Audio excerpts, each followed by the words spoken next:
What's going on, everybody? Welcome back to Dawgs and Hawgs. We've got Russ Tanner, as usual. I'm your host, Bobby Andrews, and we have back with us again, David Greene. David, good to have you on again. We got a lot to talk about today. We're going to be talking about Caleb Downs. Jim Harbaugh news just broke. I mean, we got a bunch of stuff going on today. Oh, Russ, what do you want? What do you want to hit first? You want to hit this Jim Harbaugh stuff? No. No. We're coming to that in a minute. No. David Greene, for the first time in his entire life, I mean, look at his face. DG, got the beard, man. It's been a little cold outside, so I've grown the beard out. Actually, what happened? It was right around New Year's, and I had about a 3 or 4 day beard going on. And I looked at my wife and I said, "Veronica, I think I'm just gonna grow it out. I've never done it. I've never even tried it before." So I like it. I like it, man. You look like a lineman a little bit. So well, I look like that without a beard too, but. Hey, appreciate my man coming on. You know, DG's my boy, and he jumped on with us back in October. It's hard to get, guys where we're at in life. You got a bunch of kids doing a bunch of stuff, but with the news cycle we're in now with college football, with all the things we talked about, Georgia football recruiting, Caleb Downs, Jim Harbaugh, I appreciate a guy like David Greene, who is a legend of the red and black, coming on and be willing to start and talk about it with us. So Absolutely. All right, Captain. Let's see what you got. Where are you taking us tonight? First of all, fans, be sure to leave comments, like, subscribe, do all the things. Leave some comments for David. We'll probably get to some fan questions here in a minute. Oh yeah, Roddy just threw up the score. We got Roddy working the boards right now. Dogs lead LSU 50-47. Russ was watching that before we got started here. Anyways, David, thanks for coming on again. We really appreciate it. First things first. Yeah, we'll talk about Jim Harbaugh since the news just broke. Off the top. Obviously, I want to get into Caleb Downs, but we're going to hit Jim Harbaugh here. Opinions, thoughts, concerns, even with Jim Harbaugh leaving Michigan, going to the NFL, going to play for the Chargers. Thoughts, comments, concerns. So was it official? So I knew he was interviewing with the Chargers. Yeah. Did he? It is official. Schefter broke it about an hour ago. All right. So here's what I would tell you. College football is in a world of mess. Nick Saban, I don't think he came out and said the reason he was leaving was because of the state of college football. I think college football would really panic if Kirby starts interviewing elsewhere, because look, man, what's going on in college football, this chaos, it's not sustainable. It's a joke. And I would say this, I think coaches that have been really successful in college, they're coaches that love control. Think about Nick Saban when he went to the pros. He's like, no, that ain't it. I got to come back to college where I can control things. Yeah. Kirby, same way. Harbaugh, same way. And you look at what's going on. Everything is totally out of control, and they can't manage anything. And if they don't rein this in quickly, college football has already turned into a mess. Watching the Orange Bowl this year was a joke, and any bowl game that wasn't in a playoff was a joke. But it's an eye opener for Harbaugh to do that, because I'm sure his quality of life, he wants to have a much better quality of life. It's like, hey man, y'all go find the players. I'll just coach football and still get paid a lot of money. And so I think it's a huge knock to college football, with Harbaugh winning a national championship and leaving within a month. Well, it's, and the writing was on the wall with him too, right? He's kind of flirted with him for the last few years, but the new, they kind of floated it out there that Michigan was offering him a contract, $100 and some odd $1 million contract, 10-year deal, basically a lifetime contract, more money you could ever think about spending, with the stipulation he didn't talk to the NFL. And Harbaugh didn't sign it, so we pretty much knew the writing was on the wall. Yep. But Saban was older, maybe his time had come. But the issue that Greene talked about, the control these coaches want, I hadn't even thought about that. But you're exactly right. That's the reason Saban didn't stay in the NFL, right? There's a reason so many guys are college coaches, because you go to the NFL. Like, look, my NFL career was about as long as from here to my walk to the truck in the parking lot. All right, it wasn't very long. Greene played a little bit longer than I did, but when those guys were there, man, it's different. They're treated differently. You're expected to you're literally a professional. And up there, if you don't do your job, you go home. You're cut, and that's it. And the coaches for that too, like, those guys know, if I do my job, the coach ain't gonna cut me. So the relationship between coaching and players is so much different. So you got guys like Harbaugh and Saban that have been control freaks for so long. But I think the last part, Greene took all my points. Freaking quarterback.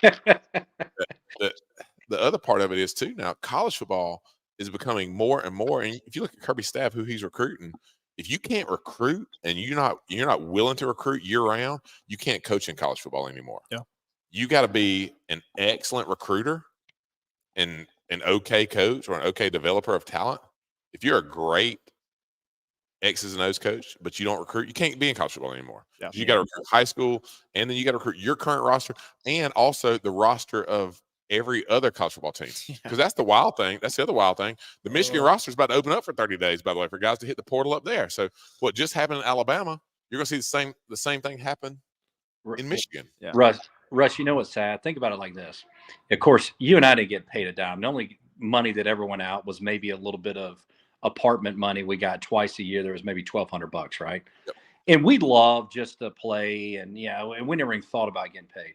Think about the situation now. College coaches are making 10 times more money than coaches made.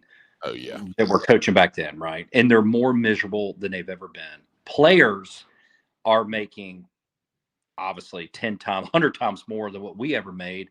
And yet they're not happy either because they're always chasing the next deal, right? And so there's no loyalty. And the secret sauce with college football, and I cannot believe they're screwing it up. What made college football so great is loyalty. It's loyalty to the program. It's loyalty to your brothers. And what's the problem?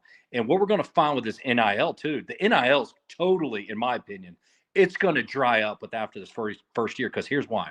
They got people the first round. Hey man, I inherited a bunch of money. Here's $1 million for this. And then you know what happens? That you just gave the money for doesn't happen because whoever, Russ Tanner Jr., hops in the portal, but I paid $1 million for Russ to do whatever. And now Russ is going to Texas. Yeah. And you're not going to get me on the next round. And nobody has control over this. And when these guys keep going in the portal, it's something's got to change. The best case scenario to me is Nick Saban retires and he becomes the commissioner of college football. And he's the only guy. He's the only guy that can fix this thing because like him or hate him, everyone respects him, right? Yep. And we need somebody of his magnitude to try to rein this in because college football, as great as it's been, I didn't think they could screw it up. They've come really close to doing so. And I mean, it's Dogs beating LSU 54-50.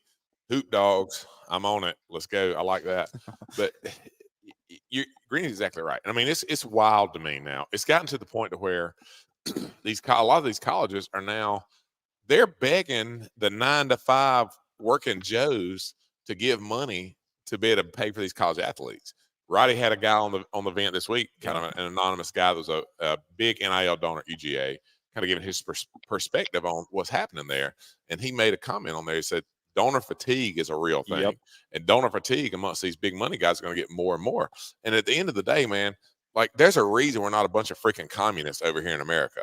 We don't give money to anybody that doesn't perform. That's just the way it is. Capitalism wins, and it's going to win an NIL deal too. Yep. So you look at Texas A&M is probably the best example of that we've seen over the last few years. Jimbo Fisher's class, not this year, the year before. The reports like $30 million in NIL stuff. Walter Nolan, number one defense tackle in the country, top 5 player in the country, got paid who knows how much to go to Texas A&M. He leaves a year later and goes to Ole Miss. You think that A&M donor's feeling good about that right now? That's the key, Russ. NIL could work if the portal wasn't around, right? If guys had to stay at the school they were at, and at least if they're loyal, everyone thinks they're loyal because they came to this one school, and they accept this money, and they're there for the 4 years, and whatever the money goes to. Think about this: Ohio State. What if Caleb Downs, all that money apparently he got? What if he hops in the portal next year and decides he wants to come to Georgia? I mean, if he's an All-American, what's to stop it? He's from Georgia. His coach is, in Athens now. I mean, what's to stop it from happening next year? And you're right, man. I think back about this too. Like these guys, man, if they could ask us old heads, that's what all the kids call us, old guys, the old heads. you know, me and Greene, we're 41 years old. We ain't played college football in 20 years. But the loyalty to the G, man, was important.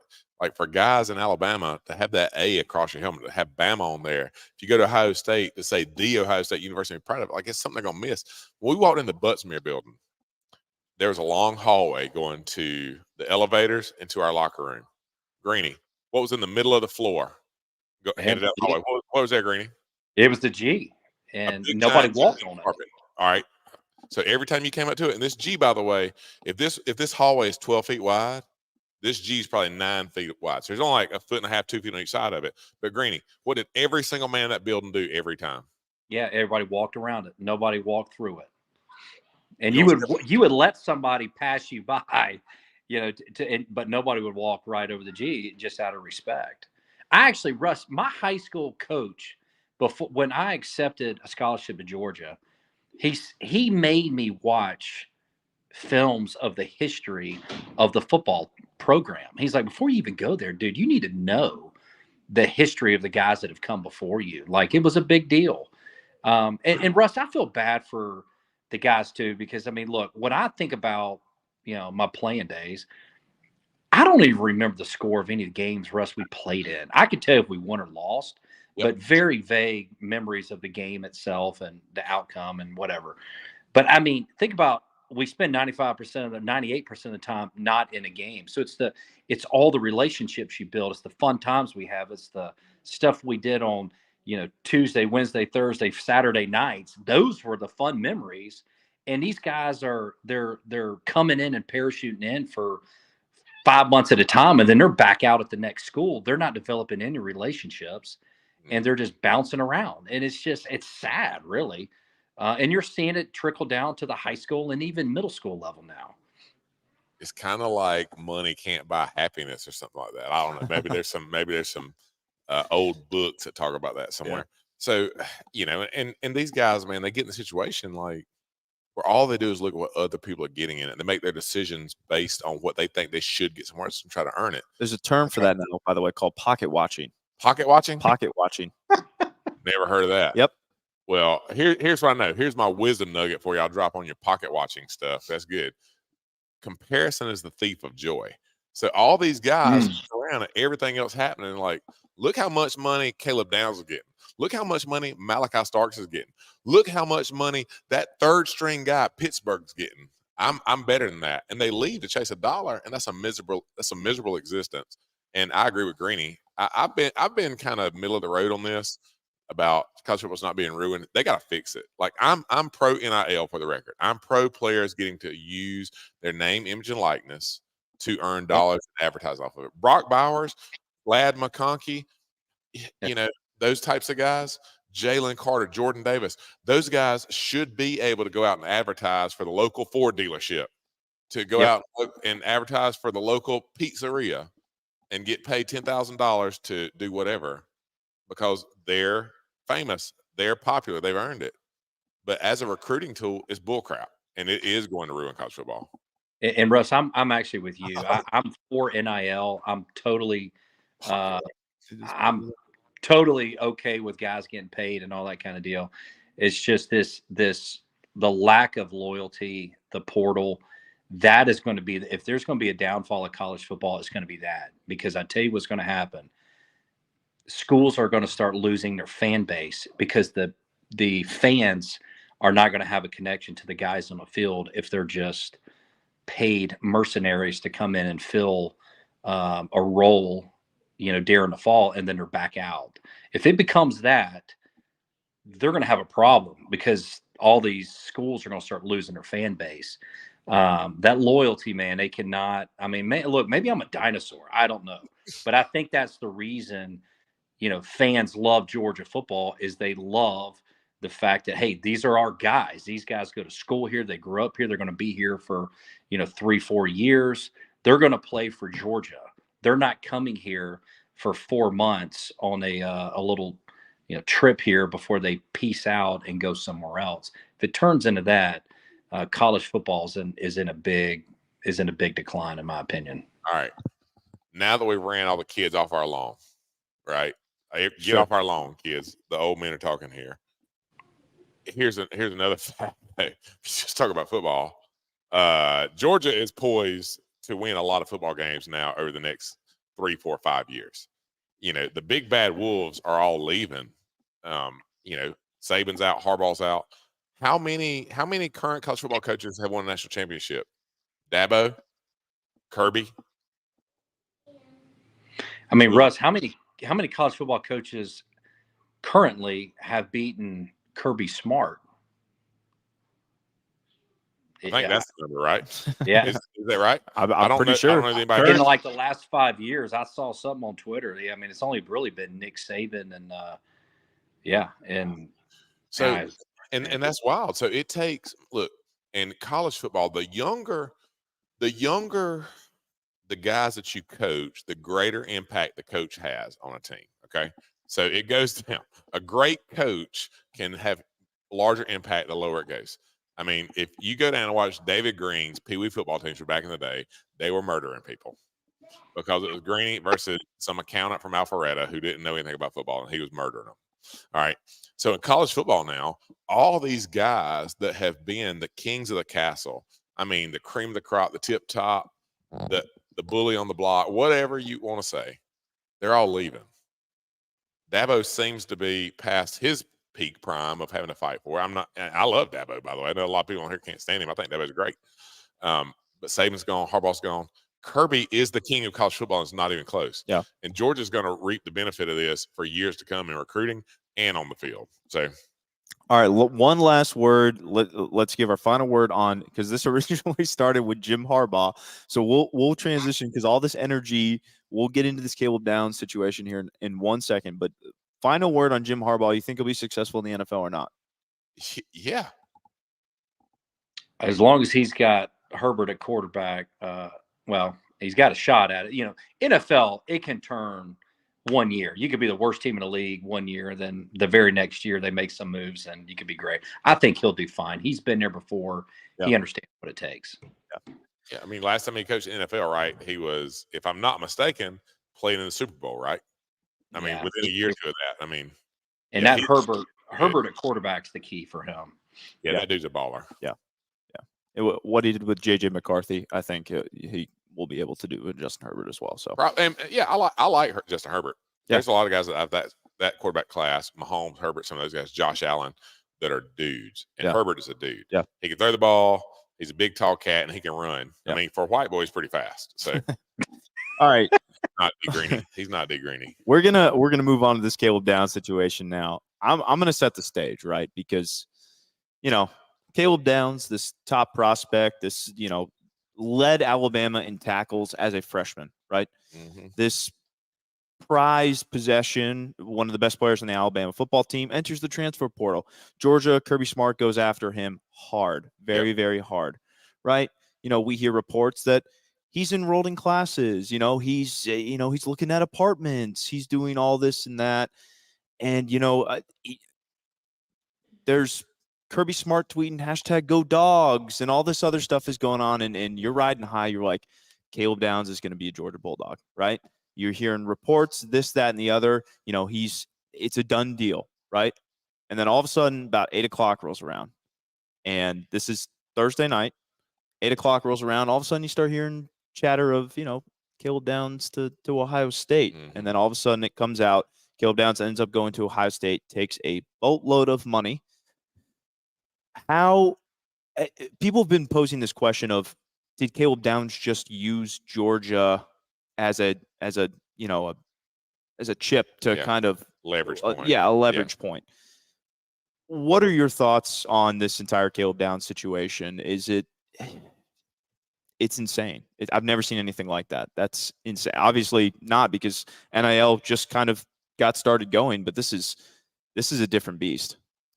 I mean, I'm a Christian man, and some of my pastors may watch this, so I can't say what I really think because it has something to do about him and the mule he rode in on.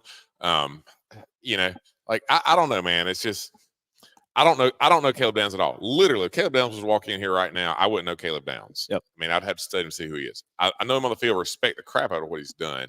Great player. Georgia won him as bad as anybody a year or so ago whenever his recruiting class was. Fresh All-American. leading tackle Alabama, yada, yada, yada. He's a dude. But to be as close as he was to coming to Georgia and signing, and I know some people that I talked to that were involved in the NIL conversation with him that he told was coming. Roddy was, and I've been a member of UGA Sports for a long time, watching the event, checking the vault, all the recruiting news. As long as I've known Roddy, he has never came and said, yes, this guy's in, unless the intel saying he's in is coming from the highest level that we have access to. Yeah. And he went on the record and said, Caleb Downs is going to be a dog, and it's going to happen real quick. Yep.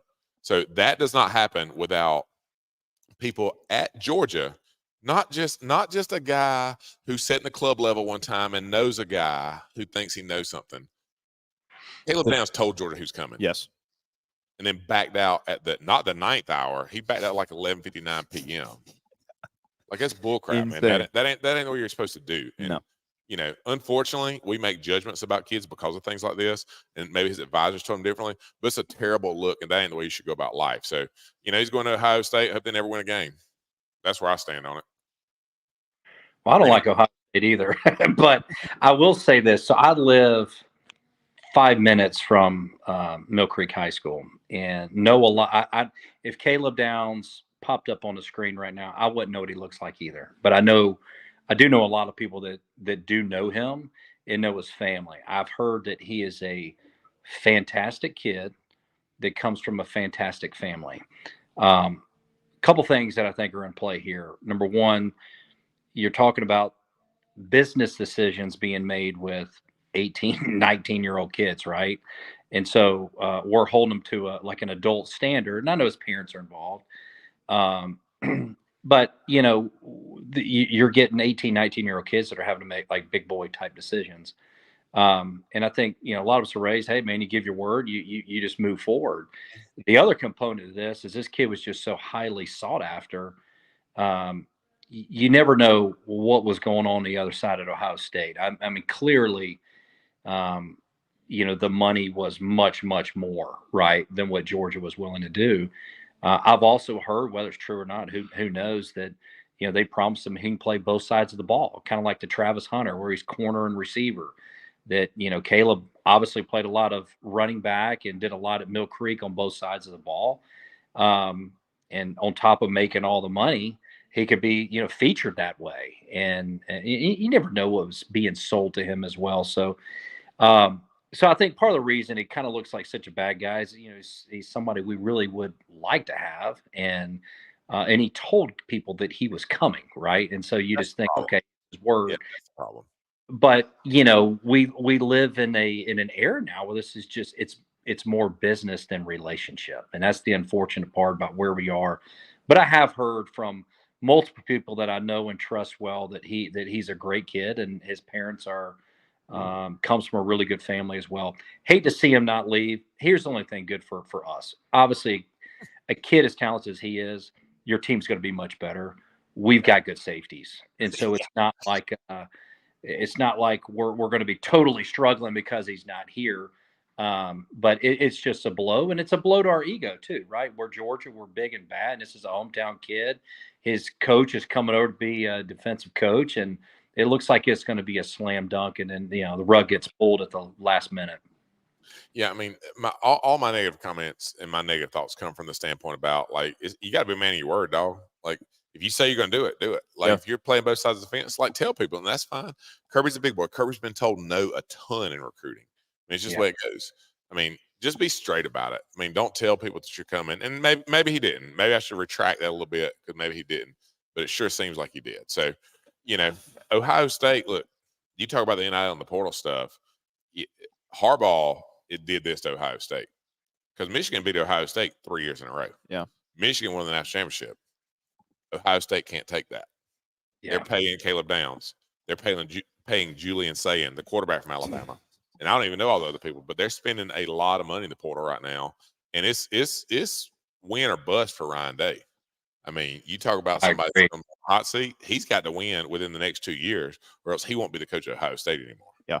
But it's amazing too, guys. If you don't have a good quarterback, how bad your team is. I mean, just watching him play, or watching Ohio State play, and just seeing, you know, watching him offensively, I mean, what a mess, right? I mean, I wish we would have played him this year and what C.J. Stroud. I mean, that C.J. Stroud was unbelievable when we saw him. But yeah, I mean, yeah, he's got to win. I'm with you, Russ. If he doesn't win this year, as much money as they spend in the portal, I mean, it seems like they're truly buying this 2024 team.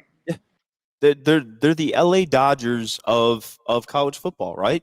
They're the guys who spend, $700 million on Shohei Ohtani and all this other stuff. Like, some people on here may not be baseball guys, but that's a lot of money, right? Like, to go get Caleb Downs, a guy who is somebody who is very established already in college football, even though it's only been one season. He is a phenomenal safety, a phenomenal player, but your chips are all on the table right now. Like you're all in. This is it. This is it. And if it doesn't happen, then I mean, is the entire program going to come crumbling down? Because we've seen Texas A&M try this with buying their players. It doesn't right? work. It doesn't work. No, it doesn't work. Kirby is a great team builder. I don't think he gets enough credit being a great team builder, and the locker room chemistry is so important. And the problem with the mercenary kind of way of building a team through the portal is you don't build team unity, loyalty, a belief in something greater than yourself that you're all striving towards. You get a bunch of guys trying to get paid and trying to get to the next level. So you know what happens when the crap hits the fan? And I promise you, if you play college football, the crap is going to hit the fan. Like, how do you respond to that? Yeah. And they haven't, that's going to be where they got to figure it. Texas A&M crumbled. Ohio State, who knows? But I will bet money on them crumbling as well. And that's the problem, guys. The culture, the great coaches, the Nick Sabans, the Kirby Smarts, the culture that they're trying to build, the way college football is now, is the opposite. You know what I mean? Like you look at discipline and hard work and team and all the things that, this blue collar type mentality. I mean, coaches can't coach like that anymore. You're going to lose your entire team, right? So everything that these coaches, the great ones, the cultures that they try to build, it's very, very difficult to do that in the landscape right now. Did Greene, did you see who Ohio State hires their offense coordinator? No. Bill O'Brien. Billy O. Did Bill O'Brien recruit you? Billy O has been in the business so long. He was at Georgia Tech and recruited me to Georgia Tech when I was coming out in 1999. What happened when he called your house and y'all didn't answer? Yeah, true story. So this is back like even before we had an answer machine or whatever. We had to call our ID. I come in from before school. We had an answer machine. Yeah, we didn't have an answer machine. Rick and Kay wouldn't spring for an answer machine. They weren't splurging. It said Georgia Tech Athletic Department. I'm like, man, I don't want to talk. I didn't really like the recruiting, and he left the phone off the hook. And this is right after school, so I'm like the only one at the house, right? And I'm listening to that phone ring for like 30 minutes, and then finally I just pick up because I'm about to go insane. I pick up the phone. I'm like, hey, like I just walked in and there was nobody there. So I hang up and he calls back like 5 minutes later. I'm like, that's pretty dirty. That is a dirty recruiting tactic. He's now the offensive coordinator at Ohio State. But, it's crazy. We talk about the Michigan stuff, the Harbaugh stuff, the portal stuff, and it's all related. You tried to move us on a minute ago, but it's all related. So let me try to get this in for a second. Go ahead. All you. When Harbaugh leaves, do you know what happens to the portal window for Michigan players? It opens back up. Right. They get another 30 days to leave. Correct. What happens now if the spot that fills Michigan is Brian Kelly from LSU? No way. That's the conversation. That's the hot name on the board, is that Brian Kelly is going to be the guy because that's where his fit's at. Michigan will pay more than LSU's paying him, and that's where he wants to be. I can't see that. He just got to LSU just a few seasons ago. He's building that program back up, right? He had a pretty good year this year. It could happen, but money talks. Money talks. That's Yankees right. walk. I mean, but that's the problem, Russ.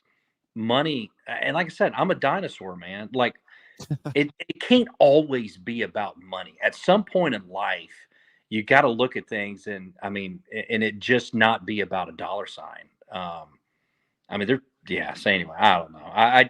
This whole thing, the college football game, it's getting sleazy to me, and I'm starting to get a point where I don't really want to be a part of it. Isn't that sad to say? So here I am talking on a college football podcast, but it's getting to the point where Thanks, it's just it's getting to the point where it's just becoming there's no loyalty, there's no anything, and it's, oh yeah, I'm all in, and all of a sudden the next thing you know, we're gone because I was bought and you could buy me. And that's just, I don't know, it's part of me that I just don't like that at all. Yeah, it's going to change. I mean, when you allow something like this NIL stuff to happen, the transfer portal stuff to happen with no guardrails, change comes too hard, too fast, it's too destructive. Things will change, and they will change quicker than we think they will. I'd say within the next 2 years, there's going to be a new model in college football, whether it be revenue sharing, whatever it may be, where the conferences split and get their own thing set up. I mean, the coaches cannot keep doing it at their pace that they're currently coaching at. They're going to leave. And they're not. Harbaugh's gone. Nick Saban's gone. What if Kirby leaves? I mean, Yep. Yeah. There you go. So panic mode for them. I agree. All right, David. Well, we'll kind of segue over to, before we get into kind of reminiscing on some of the good old days with you guys playing some ball. We're going to talk a little bit about, we had Coach Richt on last week. Yeah. Right.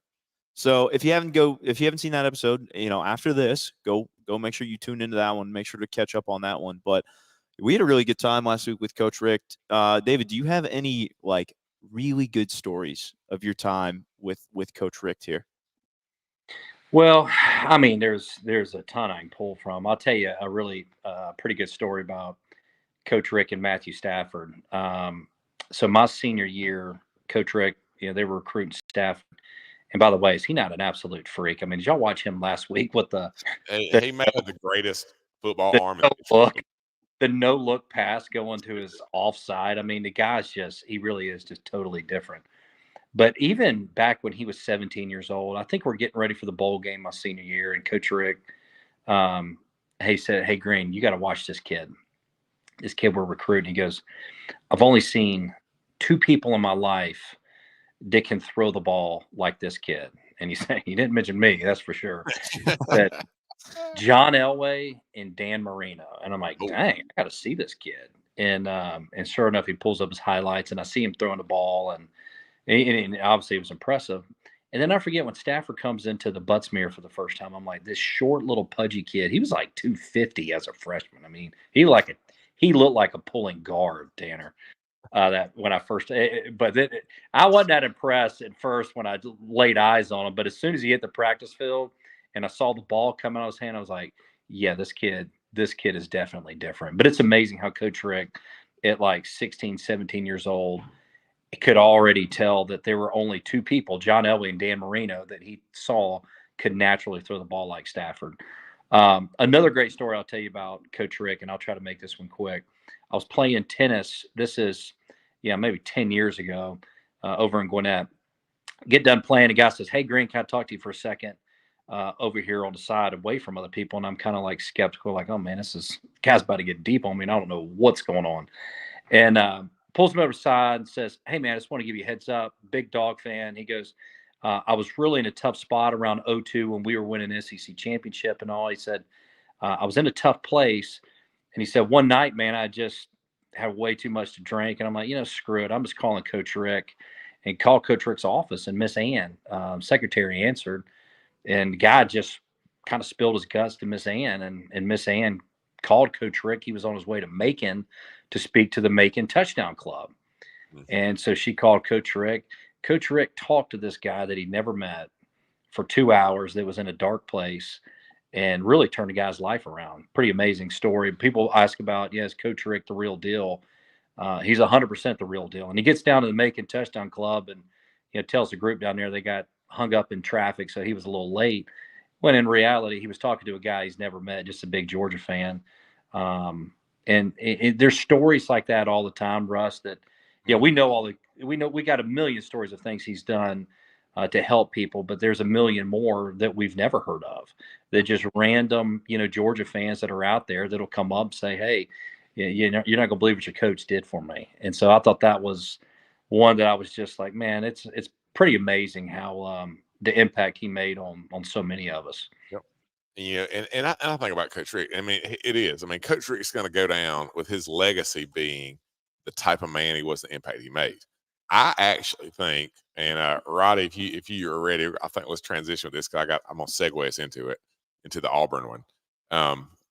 I think that Coach Rick gets shortchanged a little bit of how good of a football coach that he was because he's such a good man. Like his character overshadows football. And man, what a great thing to say about somebody, by the way. I hope they say that about me, like whenever my days are up, that his character overshadows anything else he ever did. And that's Coach Rick.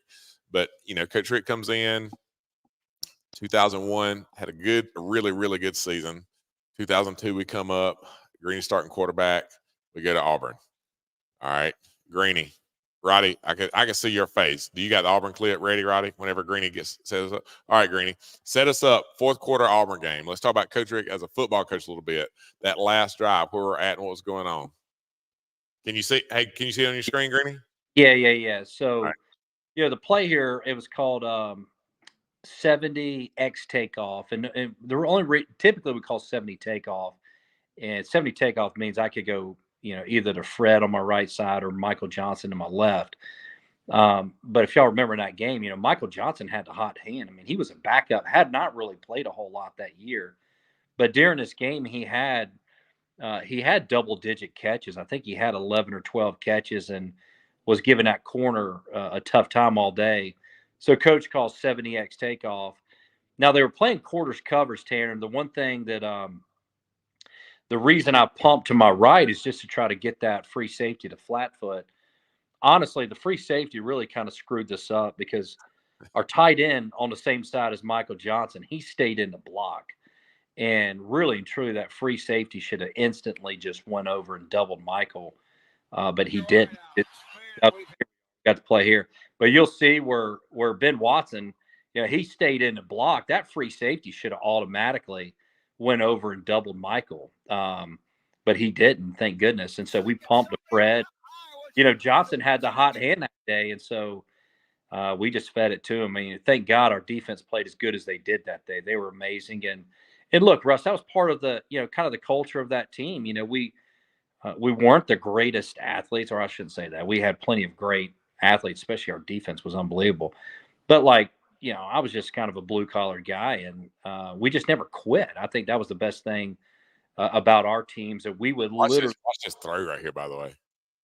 Well, it was a better catch than it was a throw. I probably should have thrown it a couple yards deeper, but it was just enough to get it done. But yeah, 70X takeoff on a play like that, just throw it up and give your guy a chance to make a play. Carlos Dansby, that he hit me harder than anybody in my college career in 01. He absolutely buried me. But how fun is that, Tanner, when you play in a stadium, especially on a road like Auburn, and you make a play like that, and the stadium just goes silent, but you can hear your little erupt. And I don't ever understand why defenses do that. Like, Roddy, back that up about 5 or 10 seconds right there. So Greene's a left-handed quarterback, and if you look at where the pressure's at, all the pressure, they almost slant to our right. So look, I mean, there's nobody over there. Ben Watson sitting on the edge with nobody to block, wide open for his eyes down the field, and just put it there for MJ. And like I said, MJ is a big receiver, man. Like, he's a big body guy who just went up and just muscled it up. Oh, he was tough, great competitor.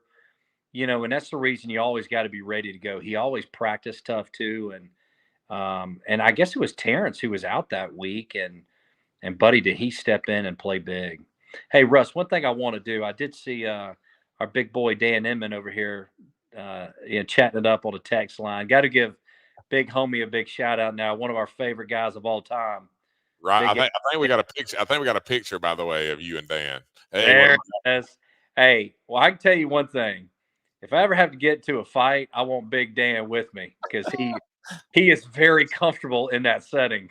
Look at Greene. Greene looks like those other kids' nephew. Like, he looks like he does not belong at the adults table. He's like squatted down trying to talk to the referee, and Big Dan's punching a dude in the face. Yeah, you talk about loyalty. This is the greatest thing about college football, loyalty. Big Dan was as loyal as it come. And I think I got knocked in my butt there, but Dan wasn't going to let Kieran Fox stand over and taunt me. Did I see Michael Johnson on that? Did he hit the Tebow before Tebow hit the Tebow? Did he hit the? I thought I saw him drop to a knee and. I don't know. I saw him on the ground. He couldn't get up. Georgia leads LSU 68-66. Roddy's killing me. I'm trying to listen to Greene and also pay attention to the Hoop Dogs as well. That's good. Come on, dogs. Pull it out. Not much time left, though. Yeah, Big Dan's over there. I saw Ajax is watching tonight, Greene. Ajax? Alex Jackson's watching. Oh, man. There ain't nobody that can laugh like Ajax. If you hear him laughing, trust me, you will be smiling as well. Yeah, it's fun. And, and we'll get to some questions a little bit, but I'll hit this one real quick because this was from somebody else, another former teammate. Wanted to know who is the best singer on the team. While we're there, who's the best singer on the team? Oh, Russ, help me refresh. We had some good ones. If you don't think of somebody on the defensive line, this person's feelings are going to be very hurt. You're not talking like Kenville, are you, Pooh Bear? He got it. Pooh, that's it. Pooh Bear? Yeah, Pooh got it. Hey, let me tell you, we have more fun with Kenville. There is nobody that laughed like Pooh Bear. He had the best laugh, Cedar Town's finest. And when we used to live in McCorder Hall, I would hear Pooh live right next door to me.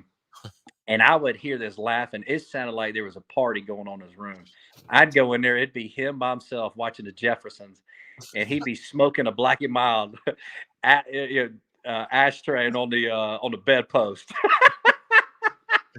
Putting the cigars out. But he was watching the Jeffersons belly laughing. It sounded like there was 10 people in there having a big time. And it was just Pooh. So if you go back to about 2003, we had a little situation happen in practice for a while to where there were a lot of fights that were happening in practice. We were fighting a lot in practice. Greene never got in a fight. Quarterbacks never got in a fight. They always walked out and they're like little chihuahuas barking at everybody else fighting. But there were always fights. So it was the linebackers and the tight ends would start it, and then the D line and the O line would get in, and it was a brawl. We had some major fights, big ones, but a few guys got hurt. And got hurt fighting. So Coach Rick had made a rule. First rule was you couldn't take your helmet off and swing it at anybody. Seems like a good rule. Second rule was, if you were in the fight to start with, you could fight, but nobody else could jump in. Well, the defensive players didn't listen to that at all. And then he said if anybody got in a fight, that you had to run like 2 gassers after practice the next day. Well, Coach Calloway, who was on with us a couple of weeks ago, Greene, we had Callaway on. By the way, Georgia just beat LSU. Coach White and the Dogs. I mean, they're like 14-4 if I'm not mistaken. So he's got them going over there. Good job, Coach White. So Coach Callaway told the offensive line, because he was our offensive coordinator, told the offensive line, I don't care what Coach Rick says about running gassers. If any of y'all get in a fight, the rest of y'all don't get in there with him, you're going to run double whatever he said for me. So we're at practice not long after that. And we had a guy on our team. I guess I just got to say his name. Called him Sideline Mike because he would go to the sideline when he got the ball a lot. So I called him Sideline Mike. Sideline Mike got hit. And Pollock ended up grabbing him by the bottom of his face mask and was dragging him like this off the field. So his heels were hitting the ground. Upside down, Pollock had him by the face mask. So then when that happens, well, you can't be a punk if you're out there. So all the offensive linemen were walking off. And all of a sudden, an offensive lineman came and just cleaned Pollock up. Well, Pollock wasn't going to take that. So he starts fighting. Next thing you know, all the offensive linemen were walking off, and you see it on the film. Our video guys filmed every fight we ever had. I wish they would send us that. That would be amazing. All the offensive linemen turned around and looked and saw them fighting. And you saw us all just snap the chin straps up, and here we go. We're going in to fight. And me and Josh Brock, we saw Ray Gant. I'm getting back to Pooh. Ray Gant hit one of our guys in the back and was standing over him. When Ray hit him, was going into him, me and Josh came and just rocked Ray. Hit him in the side. I had Ray. I was about to go on top of Ray. When I got right here, I got caught in the ribs, and I got flattened. I looked up, and Pooh was about 6'1". Pooh will say he weighed 315. Pooh was about 335, 340 at 6'1". Strongest dude I ever played against. I hope he's watching to correct me on his weight. Pooh hit me, got me on the ground. He's sitting on top of me, and it's mass chaos. It is Royal Rumble around everywhere. He's sitting on top of me, holding my face mask, just slugging me, just punching me. With the helmet on. With the helmet on. So he's punching my helmet, and I'm just taking it like this. And finally I said, Pooh, Pooh. He's like, what? He was like this. Man, what you punching me for? He's like, man, I don't even know. And he just started laughing. And then that was the end of the fight. We just That laid was it. through it. So Dude, we had some great dudes back then. And we had a lot of good fights too, for the record.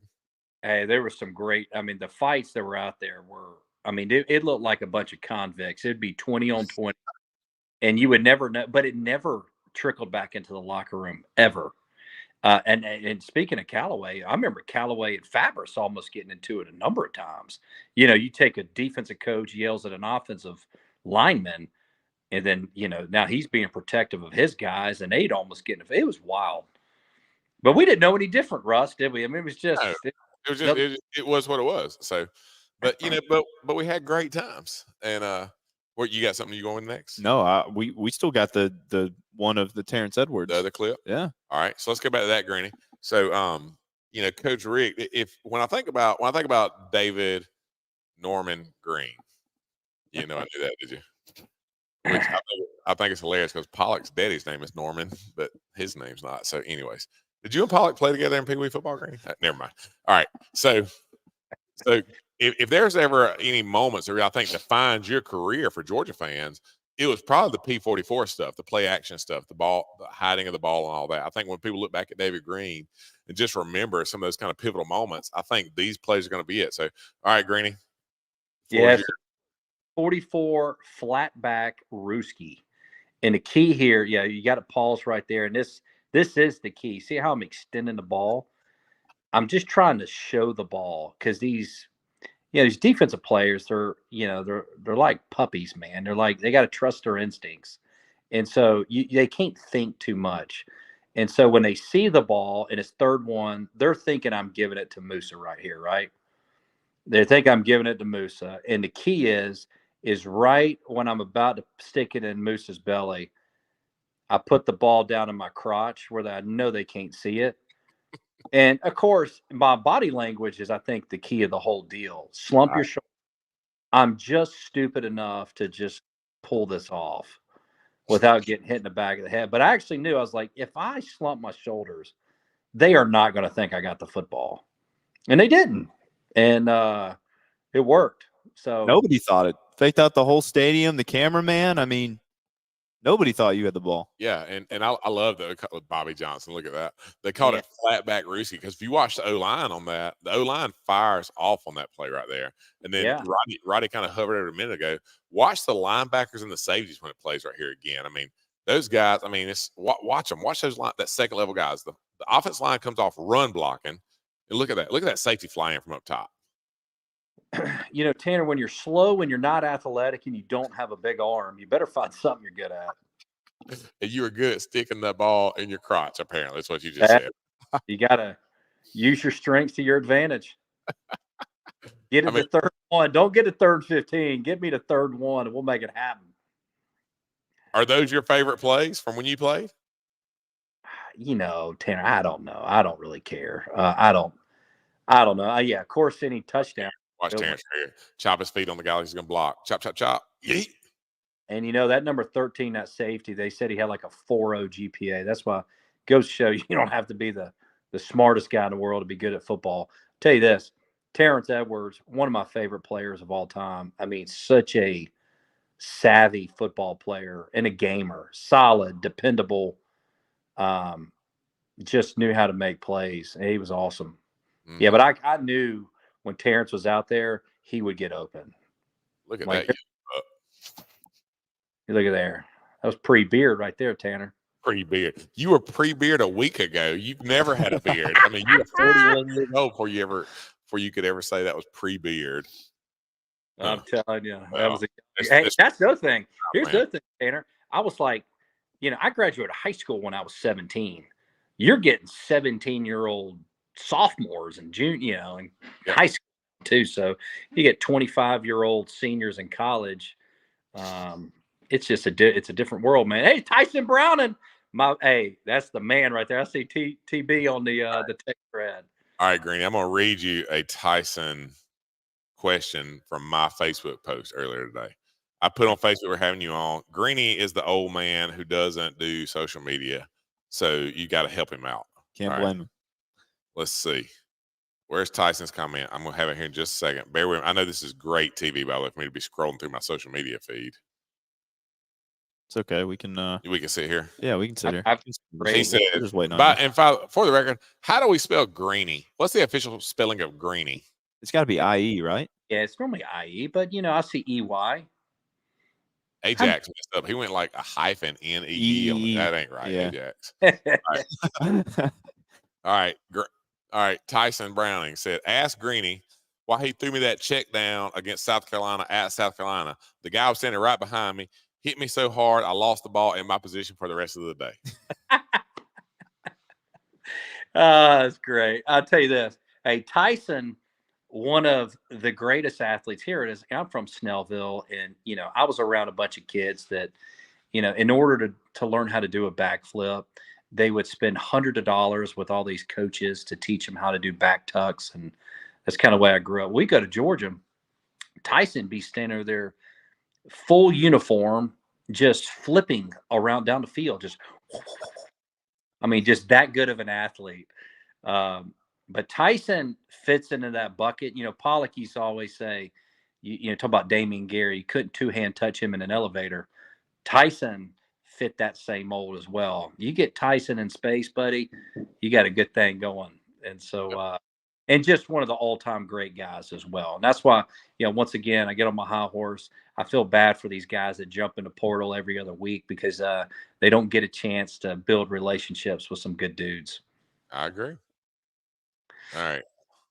Got any more on there? I'll hit him with a few real quick ones. Was there, when you're being recruited, Mark Chris asked this question, was there any other college that you almost went to or seriously considered other than UGA? I committed pretty early. I took an official visit to Tech. Ole Miss had recruited me, but they had Eli there. So I don't know. I wasn't one. I didn't love all the attention. I didn't love all the recruiting aspects. So I committed pretty early. Tech was a really good program. They had, Joe Hamilton. That was back in the Georgia O'Leary days. They're pretty good. But I certainly didn't want to live in Atlanta.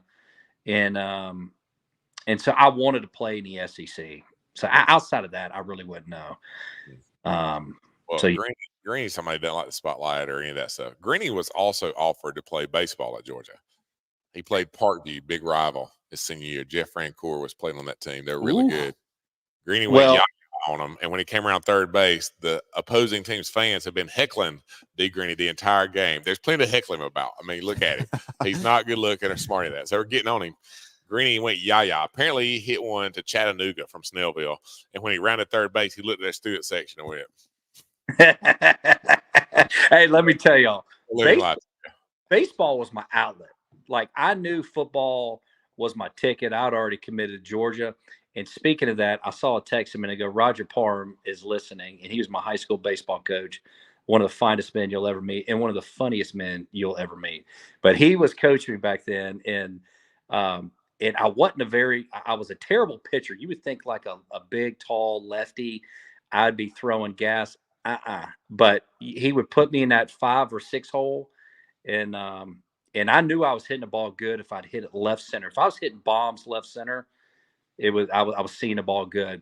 The hardest thing we ever did, we would go play Lassiter, and most people around Athens aren't familiar with Lassiter baseball. That's all the East Cobb stuff. All 9 guys on their starting on that high school team, they were all going pro. 2 or 3 guys go to Clemson. And I'll never forget, I was standing in the batter's box. This kid was throwing like 91.